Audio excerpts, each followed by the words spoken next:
Bonjour à tous et bienvenue à votre édition L'Info. Le bilan des bombardements sionistes contre la bande de Gaza et la Cisjordanie occupée s'est alourdi à 8000 martyrs et 20 000 blessés, selon un nouveau bilan provisoire du ministère palestinien de la Santé.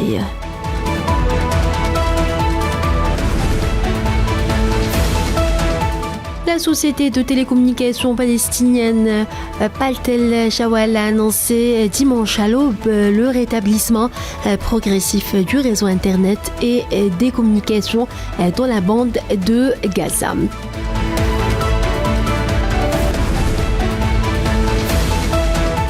Le président turc Recep Tayyip Erdogan a dénoncé samedi les crimes de guerre commis par les forces d'occupation sionistes à Gaza. L'entité sioniste nous vous déclarera devant le monde entier criminel de guerre, a-t-il dit. L'entité sioniste, vous êtes les occupants, les envahisseurs, a lancé le chef de l'État turc lors d'un meeting de soutien à la Palestine qui a rassemblé plusieurs centaines de milliers de personnes sur l'ancien aéroport d'Istanbul. Ce qui se passe à Gaza est un massacre, a poursuivi le président turc.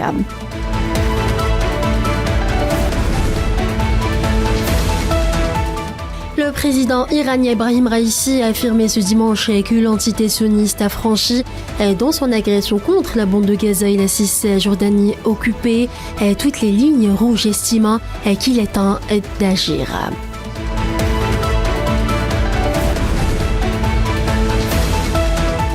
Le secrétaire général des Nations Unies, Antonio Guterres, a déploré hier l'escalade sans précédent dans les bombardements de l'armée sioniste contre la bande de Gaza et renouvelé son appel à un cessez-le-feu humanitaire immédiat.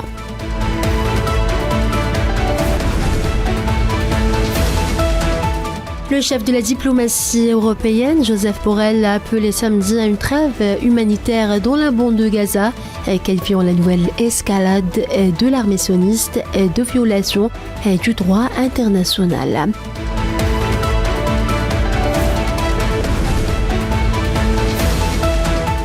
La ministre palestinienne de la Santé a souligné hier que les forces d'occupation sionistes ne se contentent pas désormais de tuer des Palestiniens à Gaza et en Cisjordanie occupée, mais s'acharnent aussi contre tout espoir de survivre dans les territoires occupés.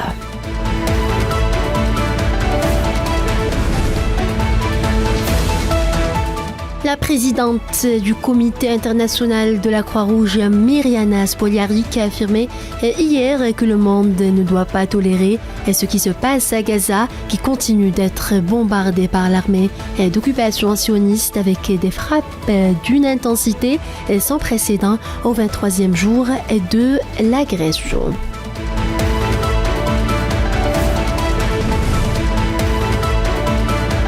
Des dizaines de milliers de personnes ont manifesté hier samedi en soutien au peuple palestinien à Londres, à Paris et dans plusieurs villes suisses, tandis que la bande de Gaza continue d'être bombardée par l'armée d'occupation sioniste avec des frappes d'une intensité sans précédent au 23e jour de l'agression.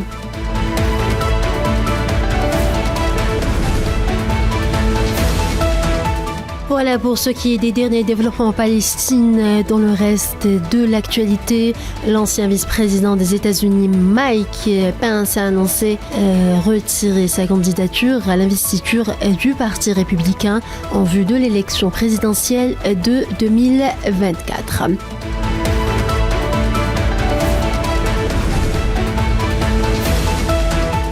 Des milliers de proches des victimes, de survivants et de militants se réuniront ce dimanche à Séoul pour marquer le premier anniversaire de la bousculade meurtrière qui a tué près de 160 personnes l'année dernière.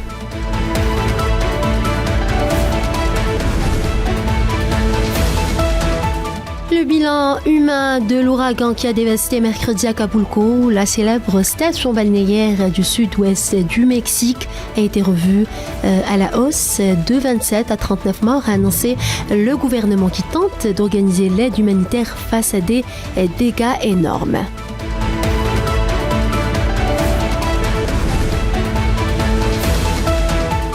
Près de 5000 cas de choléra et de dengue ont été recensés au Soudan, en guerre depuis plus de 6 mois, dont une centaine ont occasionné des décès depuis août, indique le ministère de la Santé.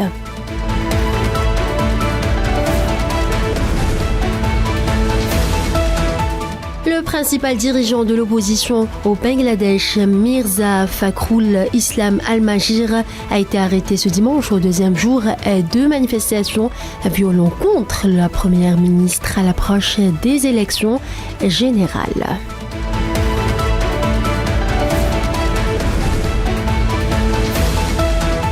Et puis, les électeurs omanais ont commencé ce dimanche à voter pour choisir leurs représentants au sein du Conseil de la Choura pour le 10e mandat à travers l'application Interrep, rapporte des médias. Voilà, c'est la fin de ce bulletin d'information. Merci à vous tous de l'avoir suivi.